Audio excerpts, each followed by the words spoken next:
So I want to start off discussing this issue about the third party and independent runs for 2024. It seems like every week on mainstream media in particular, they are trying to make the case and plead to American voters not to support third party candidates and independent candidates because it could be devastating towards Joe Biden. I really haven't heard this much coming from the Trump side of things, but more so from the networks like CNN and MSNBC that are afraid that these races could disrupt a possible reelection for Joe Biden. And to that, I say, so what? Like, we want democracy, right? We want democracy. Well, I have a couple of clips I want to show here. I want to start with this clip from Ali Velshi, where he's discussing third parties. He also brings up Dean Phillips. It's interesting when they bring up Dean Phillips, but they're not bringing up Marianne Williamson, who's also running in the Democratic primary. But he's discussing this issue and this fear about third parties possibly ruining things for Joe Biden. Shout out to Case Study QB for this clip. Let's go ahead and get into it. The battle for control of the Senate took a turn this past week after West Virginia Democrat Joe Manchin announced that he does not plan to seek another term in office. He was facing an uphill battle for re-election already. Now, for months, top Biden advisors reportedly tried to convince Manchin to run again for a Senate seat, telling him that while his path to re-election looked tough, he did, in fact, have a path. But beyond the Senate, Americans are still waiting to see whether the centrist Democrat jumps into the presidential race, which Manchin says he has not yet ruled out.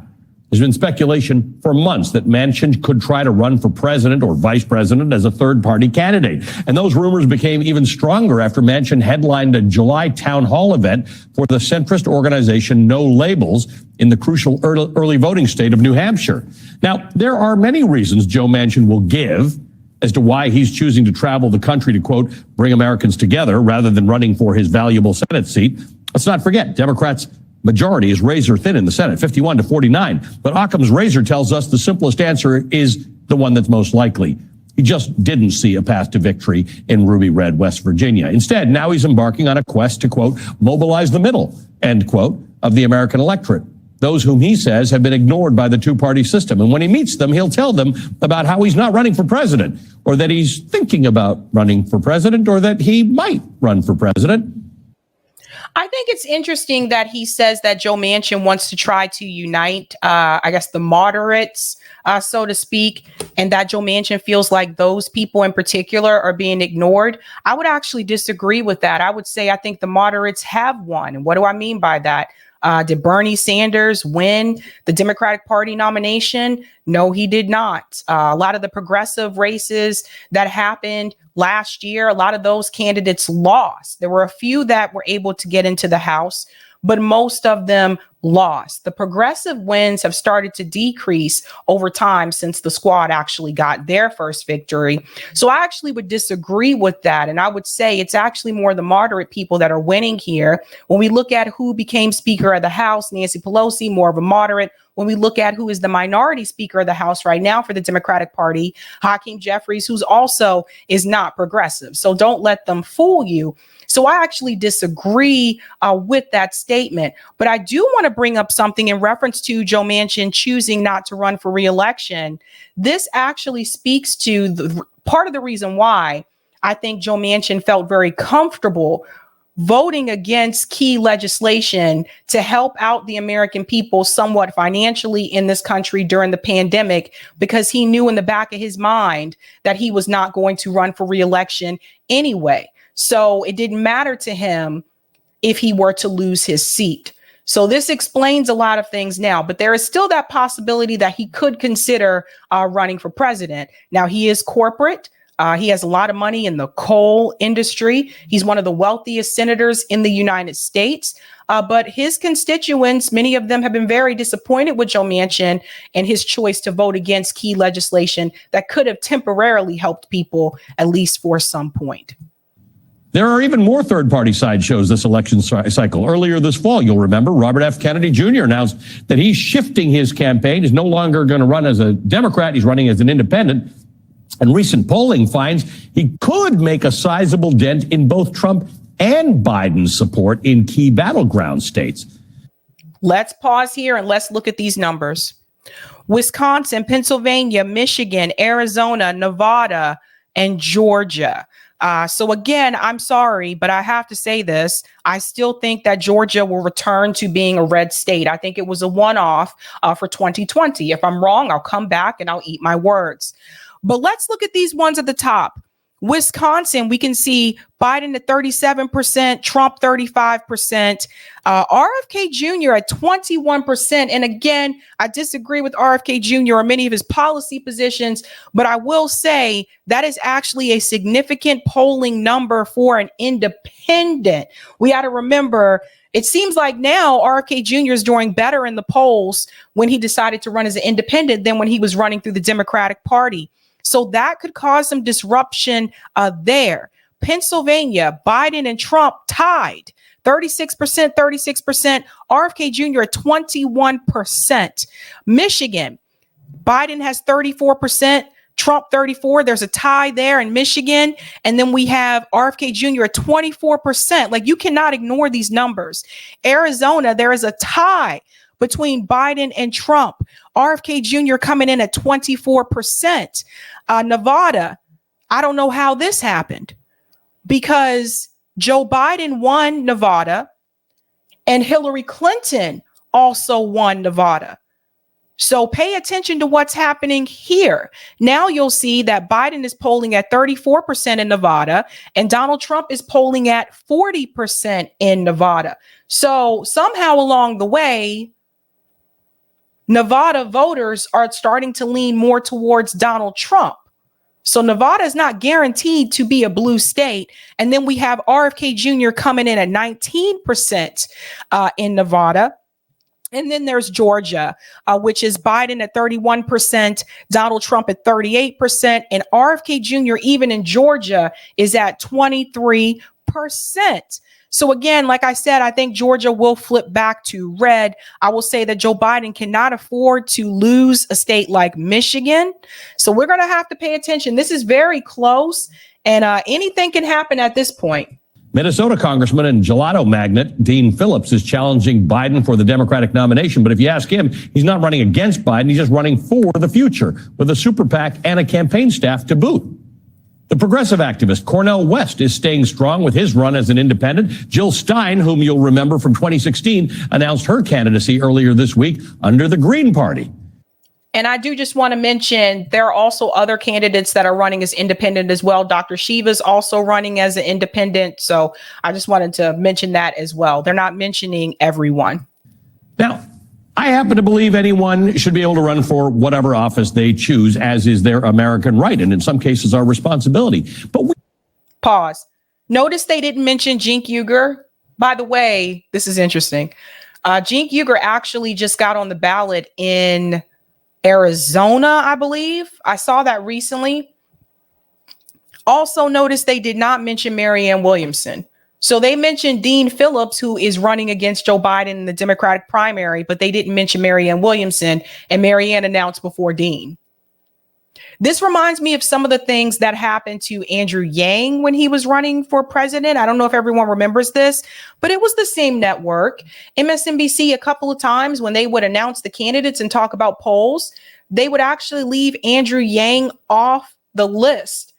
And Andrew Yang was actually doing pretty well polling wise. I thought he had a lot of momentum going at that point in time, traveling across the country. He had pretty upbeat rallies based on what I saw. But there were a number of times, 3 that I can remember counting, where they either did not mention Andrew Yang or they actually used someone else's picture. And I was like, that's not Andrew Yang. It's really interesting. It's really weird, but it's the same network, MSNBC. They've also done this to, I forget his name. Oh my God, why can't I remember his name? The gentleman from West Virginia, Democrat. He was the one that said he would get rid of all the lobbyists. He's become more of like a shit lib now. Why can't I remember his name? Anyway, he actually announced his presidential run on MSNBC, and they chose not to mention him ever again when they started talking about all the candidates that were running for the Democratic Party. So pay close attention to this. I'll remember his name. It'll come back to me. We are living in perilous times right now. When it comes to this presidential race and this set of candidates, what you're really voting for or about is democracy. And anything that gives Donald Trump a better shot at winning the presidency might just be a vote against democracy. So he's double speaking here, because first he tells you that he's for, people having the option to vote for who they want. But at the same time, he tells the audience that, well, you're really voting for democracy. So if you have these third party and independent candidates running, they're actually going to be helping out Donald Trump, and then we're going to lose our democracy. So essentially what he is telling you is that you should not vote for the third party or independent candidates because you might get Donald Trump. But he's also telling you that this is how you're going to get democracy, by being against democracy. Makes absolutely no sense whatsoever. Joining me now is Jennifer Rubin, opinion writer at The Washington Post, host of Jen Rubin's Green Room podcast and an MSNBC political analyst, and Rick Wilson, the co-founder of the Lincoln Project and a former GOP strategist himself. Welcome. So we have The Washington Post and we have the Lincoln Project. So just remember that when you hear what they have to say. To both of you. I have to say, Rick, I love candidates. I like more parties. I think generally speaking, that's a good philosophy. This just doesn't feel like the moment for it right now. It's never the moment. This is what they said in 2020. This is what they said in 2016. This is what they said in 2012. This is what all of these races, when Ralph Nader ran, independent and green, they said this. They said it when Jill Stein has run for president in 2012 and 2016. They said this in 2020. They say this every time. It's never the time for it. We're always living in perilous times. It's too risky to take a chance on someone running as an independent or third party candidate. Just pay attention to how it's never the time.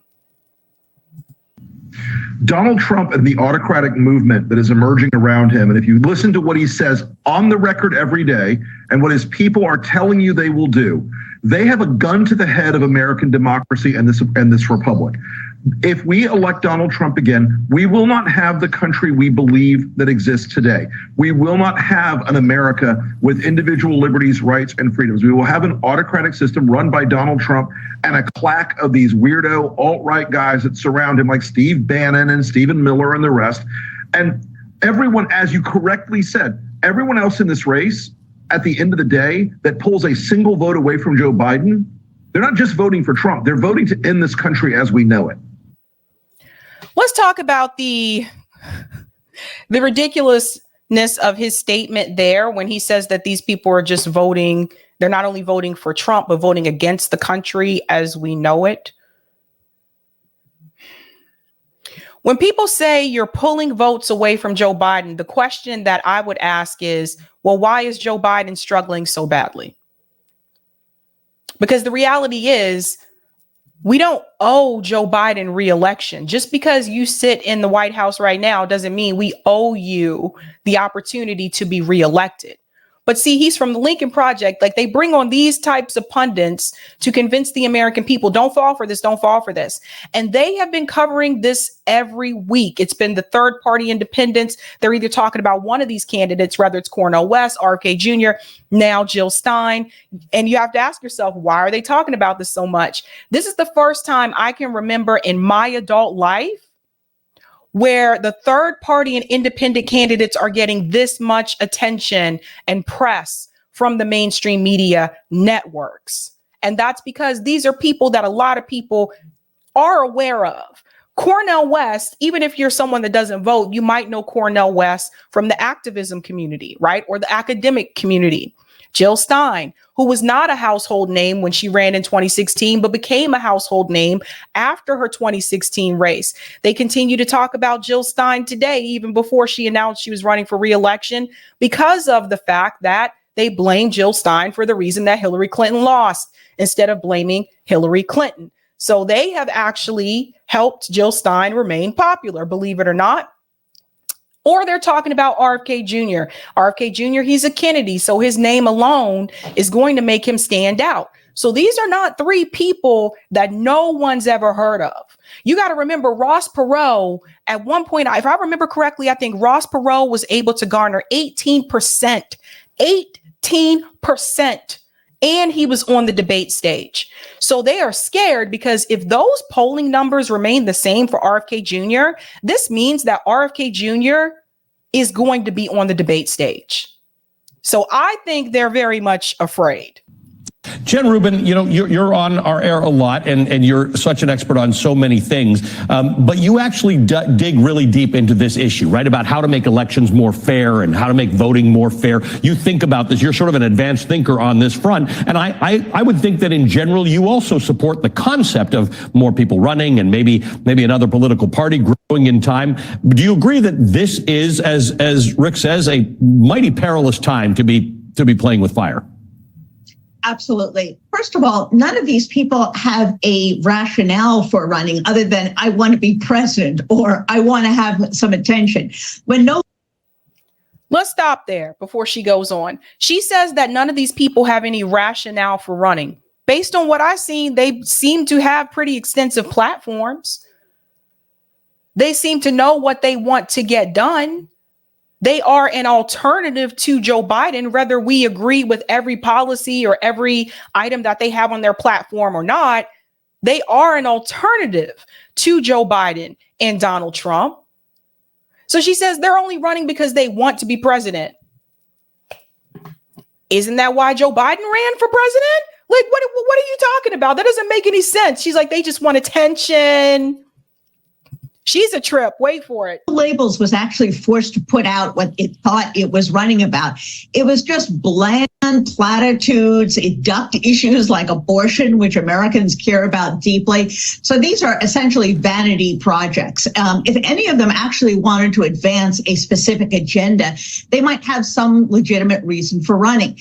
But as some legitimate reason for wanting to run or advance an agenda. I can't speak about Dean Phillips because I haven't seen his platform yet, but I will say this. What agenda does Dr. West want to advance? I would say rights for the Palestinian people.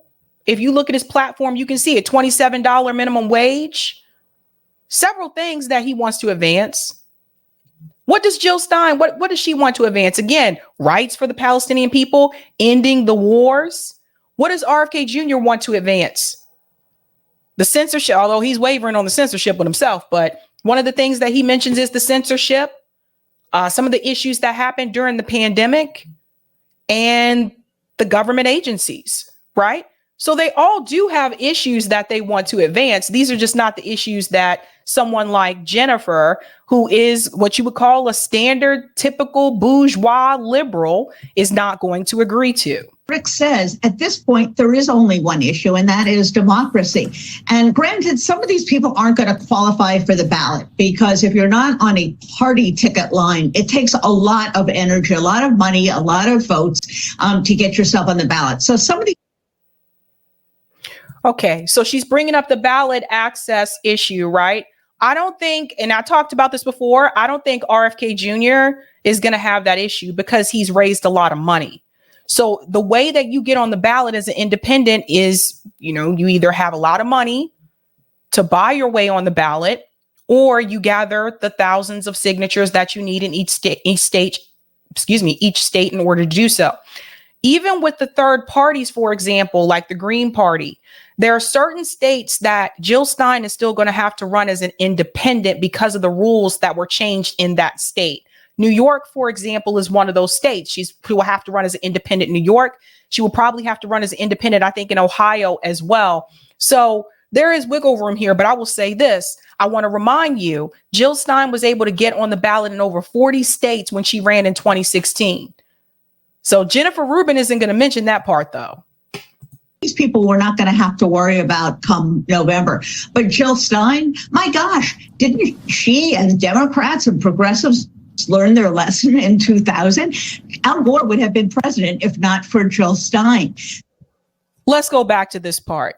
By the way, this is one of the journalists from the Washington Post They're supposed to be the true press that you're supposed to trust. Okay. Energy, a lot of money, a lot of votes to get yourself on the ballot. So some of these people we're not going to have to worry about come November. But Jill Stein, my gosh, didn't she and the Democrats and progressives learn their lesson in 2000?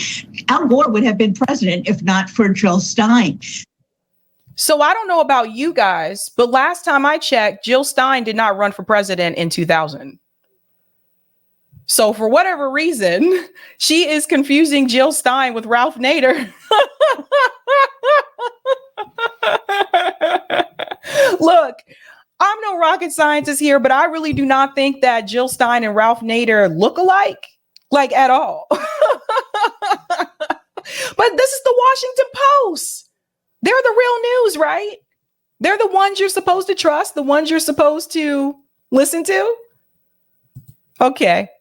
So this is just a suicide for democracy. This is a kamikaze plunge into the abyss. And really, the people who encourage them are cynical or manipulative. The no labels people are not centrist. They're self-promoters. And the people behind them are, frankly, big, rich Republican donors who want to help Donald Trump any way they can. So none of those candidates are running through no labels. The one that possibly would be Joe Manchin. But the people who are encouraging them, she said that they're cynical. No, I would say the people who are encouraging them are the people who are tired with the status quo in this country. The people who are not happy with the duopoly.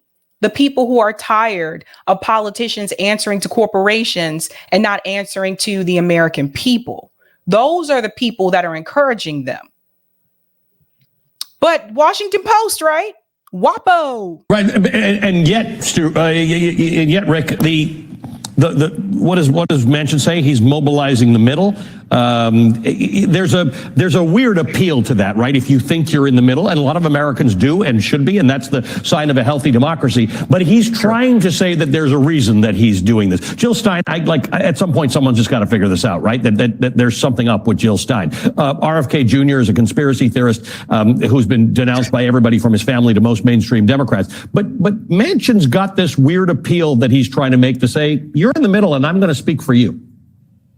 You know, look, Joe Manchin has done a lot of image shaping for himself over the years, and he's leveraged the fact that he was a Democrat in a very red state to become sort of a tie-breaking vote over and over again. He's held the White House hostage repeatedly. Look, there's nothing about Joe Manchin's philosophy or character in the record that shows it's about anything more than Joe Manchin. He is a guy who has consistently been considered one of the most venal and frankly, you know, on the verge of or over the line of being one of these transactional Republican figures that on paper everyone should hate. The idea that this is a guy who lives on a extraordinarily expensive yacht in Washington Harbor, holds court with lobbyists 24 hours a day, is not exactly the appealing idea that most Americans who think they're in the sensible center embrace. But I will say this, you know, he is a guy who has shown over and over again that he puts himself well before any other interest in the country. Again, he's held Joe Biden hostage repeatedly on legislative matters. And folks in Washington who know Joe Manchin, he'd be very low on the trust tier for most people who know his record, his personality, and his character. The battle for... Okay. So one thing I do want to say there, when he said that Joe Manchin cares about himself and puts himself first, I can agree to that.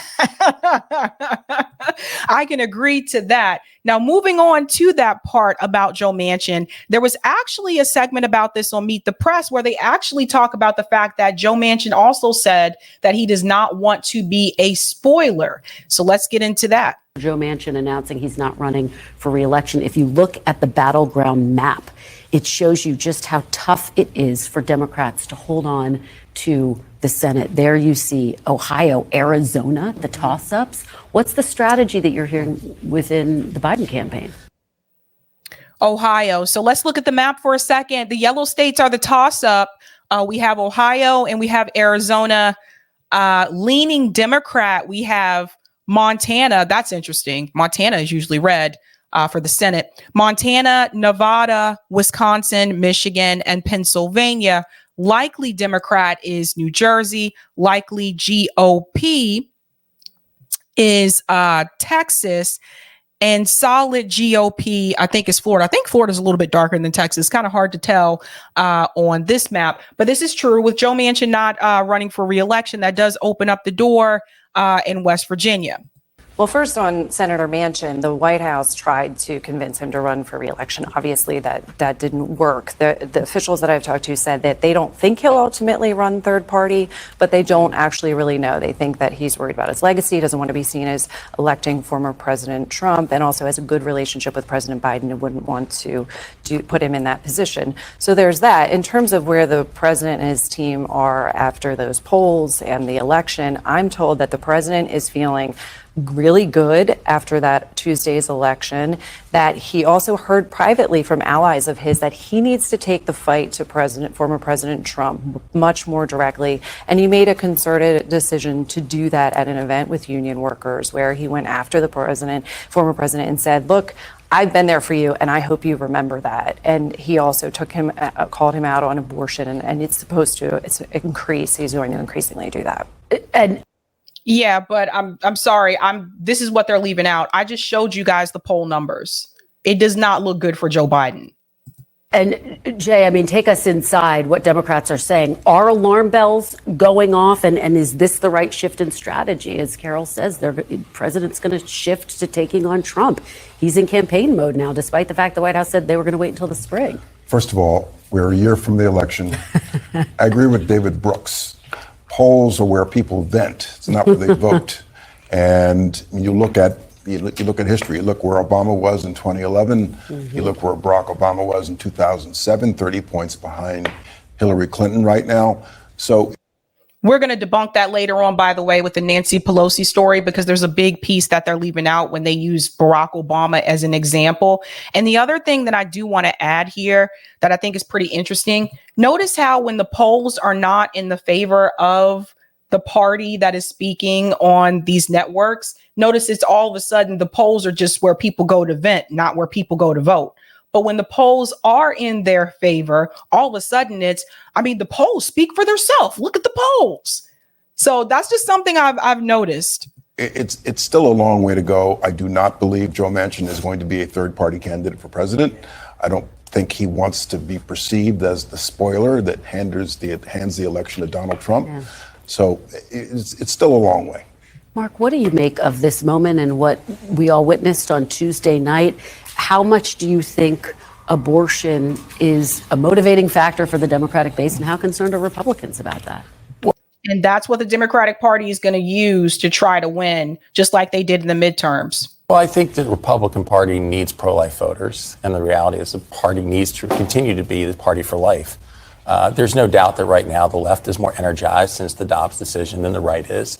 I think that's apparent. But I also think that accepting that, I think, as Tim Scott said on your debate stage, accepting a minimum that says when a baby can feel pain, that's where we're going to protect life, I think is generally supported by a majority of Americans. I don't think we've articulated that well. And I think we need to contrast the Democrat position, which is abortion on demand up until birth, which is far just more in line with North Korea and China than it is with the developed world. I mean, the position of taking limiting abortion once you can begin to feel pain is even to the left of where France and Macron is, where the limit is 12 to 14 weeks. All right. Okay. Thank you, guys. So here's what I think will happen. I don't think Joe Manchin will run for president. I think he is afraid that it may taint his legacy, so to speak. But I just want to show you a couple of other polls here. Now, this is from Political Polls, 2024 national general election. Look at this, guys. In a matchup with Trump and Biden, Trump is at 48%, Biden's at 46%. When we start to insert other candidates, this is where things start to shift. When you insert Bobby Kennedy, Trump is at 38%, Biden 37%, and Kennedy 21%. Now, this is interesting here because when RFK Jr.'s name comes into the picture, all of a sudden, that 48% for Trump and that 46% for Joe Biden decreases, like for both of them by like 10%, right? So that's interesting. I'm telling you right now, based on what I see, I think the independent candidate that's going to be right now, if the election were today, that's going to do the most damage. I think it's going to be RFK if we're just looking at the polls. However, when you implement Kennedy, Cornel West, and Jill Stein, something else happens here. You have Trump, however, still maintains that 38% when it was just Biden, Trump, and Kennedy. But Joe Biden now decreases to 35%. Kennedy decreases to 17%.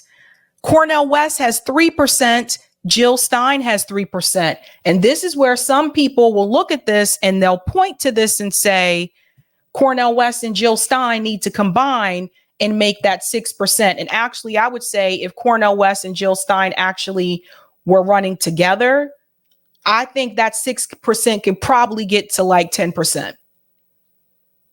I really do. Because look at it this way. With the Green Party, if you get to 5%, the Green Party gets the federal funding. As an independent, Dr. West getting to the 5% doesn't give that federal funding to a particular party. But if both of them were combined, think about the type of damage that they really could cause then. So that was the latest polls. I wanted to show that to you guys just to show you that the third party candidates, there is some type of a desire for them. And I've been telling you guys for a long time, you got to leave the duopoly. They're not giving us what we want. They're not doing anything for the American people. And it's not 2024 yet, but guys, I'm telling you right now, wait for it. Just wait for it. Next year is going to be wild. And if we think that they're smearing Jill Stein and Dr. West and RFK Jr. now, just wait till next year. They're going to come up with all kinds of stuff. Watch. Go to some of the comments here in the chat. Thank you for the super chat, David. Looking forward to Saturday, Sabby. Also, reminder, that's right. Saturday, I'm having the food and clothing drive here in Boston. I'm going to shout that out tomorrow night. But thanks. Thank you, Sparky. Love you, Sabby. Thank you. Love you too. Shout out to the Zen Master for becoming a Sabby member. Let's give it up for Zen. Whoop, whoop. Goldie says, I was born and raised Democrat. I left in 2016 when I learned about super delegates. Ah, those guys. Thank you for the super chat, David. Thoughts on the Max Kellerman video on Kaepernick? Typical Max Kellerman. I haven't actually watched First Take in a while. I used to watch that show religiously, but sometimes I thought Max Kellerman had good takes. Sometimes I thought Stephen A had good takes, but it's typical what I would expect from Max Kellerman. Shout out to President Powery. President Powery just became a Sabby member. Let's give President Powery a big whoop whoop. And thank you, Franklin. Trump is the only viable post-duopoly candidate. Well, he's in the duopoly, Franklin. He's still running in the duopoly. So he's still a part of it. He's still part of it.